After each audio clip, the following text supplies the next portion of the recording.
E aí, galerinha do nono ano, tudo bem com vocês? Vamos agora para a nossa videoaula de número 1, tá? Da disciplina de História, comigo, professor Tiago. Nós vamos iniciar a nossa videoaula hoje. O nosso conteúdo hoje é sobre Revolução Russa, tá? Revolução Russa, que aconteceu no ano de 1917. Para falar de Revolução Russa, primeiro nós vamos ter que voltar lá para aquele nosso antigo conteúdo, que foi o do tema 1 e tema 2, sobre Primeira Guerra Mundial, tá? Primeira Guerra Mundial. O que foi que aconteceu na Primeira Guerra Mundial que tem a ver com o que nós vamos ver na Revolução Russa? Simplesmente na Primeira Guerra Mundial nós vamos ter a participação da Rússia na Tríplice Entente. Beleza. A Primeira Guerra Mundial vai causar danos catastróficos para diversos países da Europa, principalmente para a Rússia. E nós vimos também, lá no conteúdo de Primeira Guerra Mundial, nós vimos que a Rússia sai da Primeira Guerra Mundial, assina um tratado de Brest-Litovsk, e através desse tratado ela paga uma espécie de indenização por sair da guerra, e ela sai da guerra justamente por conta da questão da Revolução Socialista que está acontecendo naquele ano. E quem é que entra no lugar da Rússia? Os Estados Unidos da América, tá? Então tudo isso aí a gente viu lá falando de Primeira Guerra Mundial.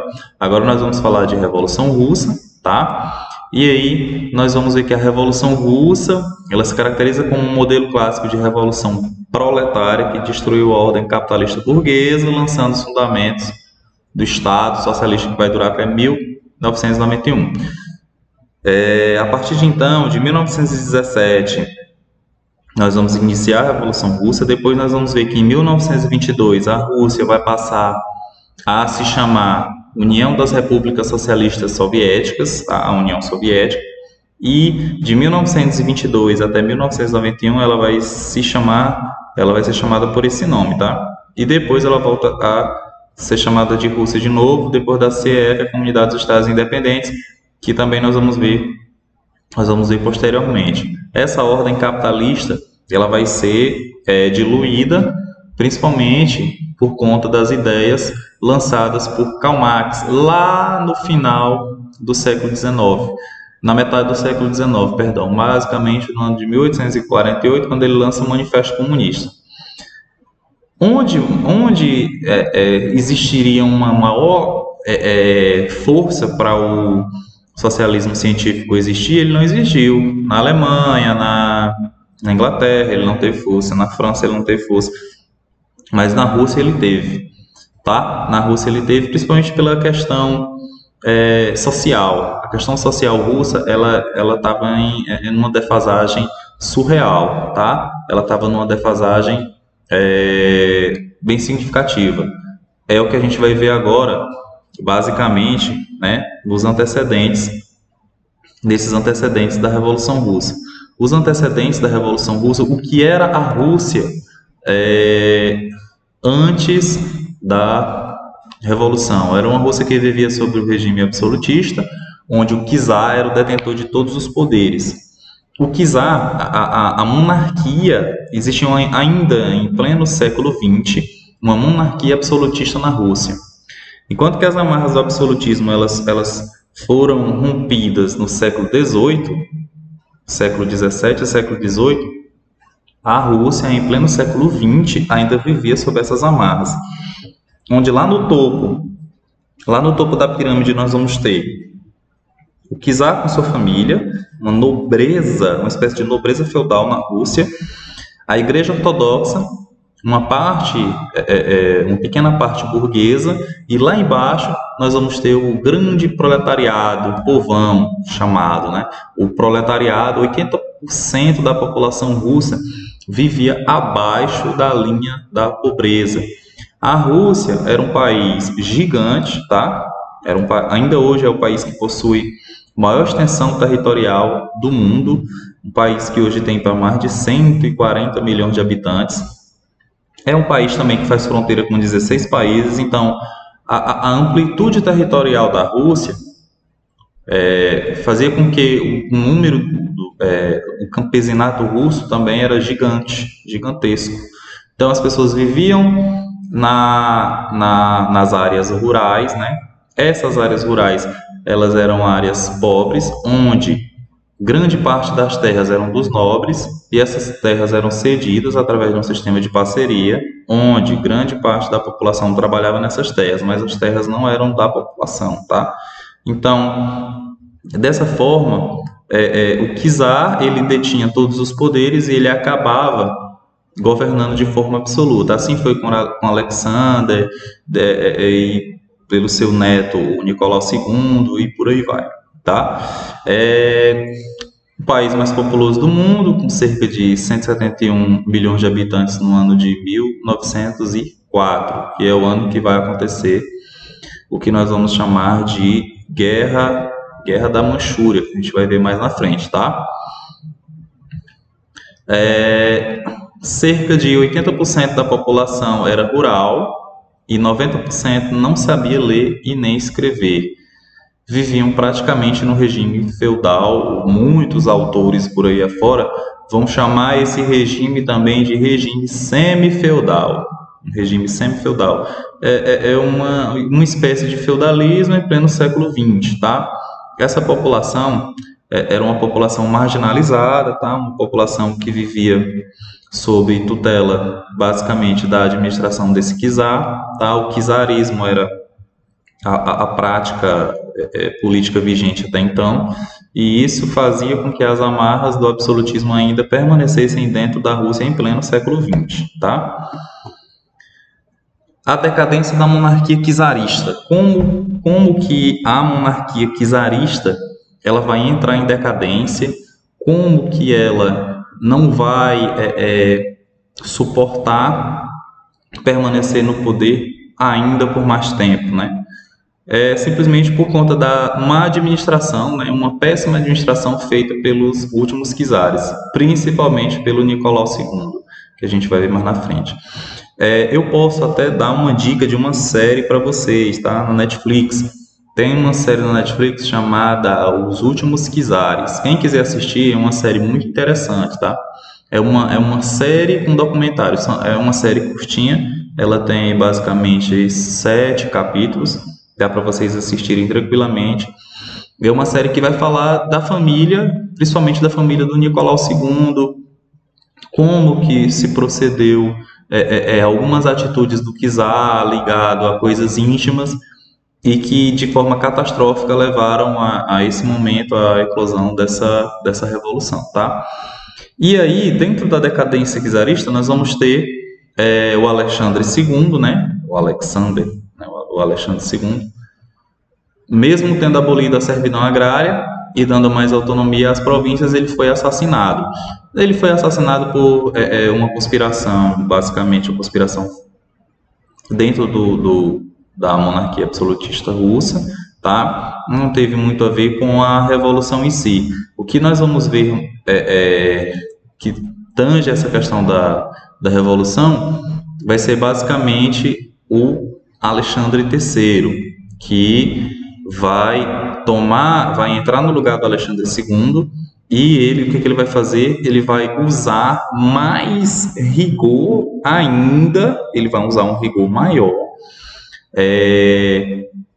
dentro do poder, vai retomar um regime absolutista, uma monarquia absolutista mais forte, mais pautada dentro de uma...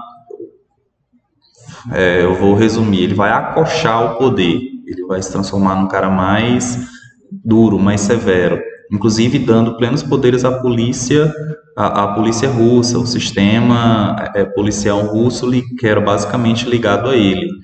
E aí a classe operária se concentrou a se organizar e difundir as ideias de luta, aquelas mesmas ideias que eu falei para vocês lá com Karl Marx do socialismo científico, tá? A Rússia, ela vai passar por um processo de modernização, tá?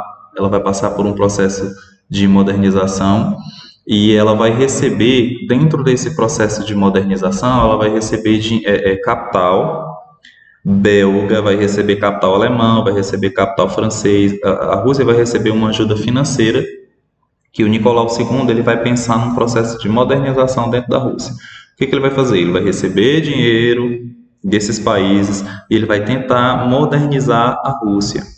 Só que ele é aquela velha história. Eu compro um bolo de aniversário gigante, um bolo enorme. Só que nesse bolo de aniversário, nessa festa de aniversário, tem 50 pessoas. Só que 45 pessoas comem um pedacinho bem miudinho do bolo, né? E 5 pessoas comem a maior fatia. Então a divisão ela vai ser completamente desorganizada. O capital estrangeiro veio, os investimentos foram feitos, a industrialização ela aconteceu, petróleo, implantação de estradas de ferro, indústria siderúrgica, tudo isso aí foi implementado. Mas qual é a problemática que nós vamos ter? Desemprego, concentração de poder e concentração de renda, tudo isso aí vai continuar a existir. Nós vamos ter fábricas que vão começar a surgir, sobretudo em duas cidades, Moscou e São Petersburgo. Vão ser as duas cidades que vão receber uma grande quantidade de fábricas. Aí nós vamos fazer aquela velha matemática. 80%, nós vamos para o social agora, tá? 80% da população vivia no campo. Desses 80%, 90% não sabia ler nem escrever. O campo, a situação campesina estava em defasagem. As fábricas nessas cidades de Moscou e São Petersburgo estavam precisando de quê? De mão de obra. Adivinha que mão de obra vai ser utilizada? Essa mesma mão de obra que está no campo, ela vai correr para a cidade, né? Vai acontecer uma espécie de êxodo rural, ela vai correr para a cidade. Quando chegar lá na cidade, essa mão de obra ela vai ser inserida dentro das fábricas. E sendo inserida dentro das fábricas, lá os camponeses eles vão trabalhar de forma, como é que eu posso dizer, de forma das piores formas possíveis. É uma mão de obra barata, uma mão de obra que não sabe ler, que não sabe escrever, que só sabia viver do que existia no campo. Então eles vão aproveitar e vão fazer o quê? Vão usufruir dessa mão de obra. De que forma? Pagando péssimos salários, colocando essas pessoas para trabalhar em locais ruins, locais insalubres, locais escuros. E com isso, o que vai acontecer dentro do sistema russo? Principalmente dentro do sistema econômico. A figura do patrão, a figura do empresário, ele vai triplicar sua renda, ele vai ficar milionário, né? Utilizando a mão de obra, né? Utilizando o trabalho dessas pessoas, o que o Karl Marx lá vai chamar de mais-valia, né? Porque o trabalho ele vai ter que ser valorizado. Então, pelo fato da mão de obra ser utilizada em diversos setores da fábrica, o Karl Marx dizia que o dinheiro ele tem que ser dividido de forma igual, tá? Porque quem produz é quem tem aquela inteligência, aquela astúcia de produzir. E o patrão ele só dá a ferramenta e o cara vai lá e produz. Então, segundo Karl Marx, tem que ser feita a divisão de forma igualitária. Então, dessa forma, a massa operária ela vai começar a se organizar. Ela vai começar a se organizar de que forma? Eu estou aqui trabalhando, estou morrendo aqui de trabalhar, estou recebendo só esse aqui de salário, então eu vou ter que me virar para buscar melhores condições de trabalho para mim. E aí vão começar a surgir os primeiros sindicatos, as primeiras manifestações, né? Já existiu o cartismo, e dentro do cartismo os trabalhadores vão entregar na mão do patrão diversas exigências. Isso aí a gente até já falou ano passado. E aí nós vamos ver o surgimento do Partido Operário Social Democrata Russo, POSDR, inspirado basicamente no Manifesto Comunista, que nem tem aí, de Karl Marx e Friedrich Engels. Marx e Engels, tá? Esses dois caras aí que tiveram essas ideias de criar o Manifesto Comunista, né, com as ideias ligadas ao que nós vamos chamar de socialismo científico, tá? Foi estudado nas doutrinas sociais no ano passado, pela gente. Dentro dessa perspectiva, dentro dessa logística socialista, né, colocada por Karl Marx, nós vamos ter uma divisão lá dentro entre mencheviques e bolcheviques. Por isso que nós vamos ver que quando estoura a Revolução em 1917, muitos vão chamar de dentro da Revolução Russa nós vamos ter a Revolução de 1917, nós vamos ter a Revolução de Fevereiro e a Revolução de Outubro. Na Revolução de Fevereiro nós vamos ver que foi encabeçada pelos mencheviques, né, liderado por Martov, Kerensky. E na de Outubro nós vamos ter os bolcheviques, que vai ter como liderança Lenin, e depois nós vamos ter as ideias de Trotsky e por aí vai, tá? Tem duas diferenças básicas, tá? Que vocês vão ter que entender. Vocês vão ter que entender bastante isso aí. Nos mencheviques, os mencheviques defendiam que poderiam conquistar o poder através de alianças e que era necessário esperar o pleno desenvolvimento do capitalismo para dar início à revolução. Vamos ter que entender duas coisas. A primeira, para se chegar ao poder, os mencheviques defendiam que tinham que fazer o quê? Se aliar com a burguesia. Esperar um desenvolvimento capitalista depois para se alcançar o socialismo. Era essa a ideia dos mencheviques. Defender a questão da aliança com a burguesia, depois um desenvolvimento capitalista no país, para depois provocar a instalação do socialismo.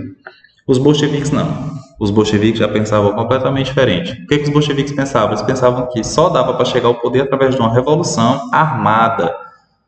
E o segundo ponto era instalar a ditadura do proletariado, ou seja, o governo ia ser totalmente dominado pelo povo.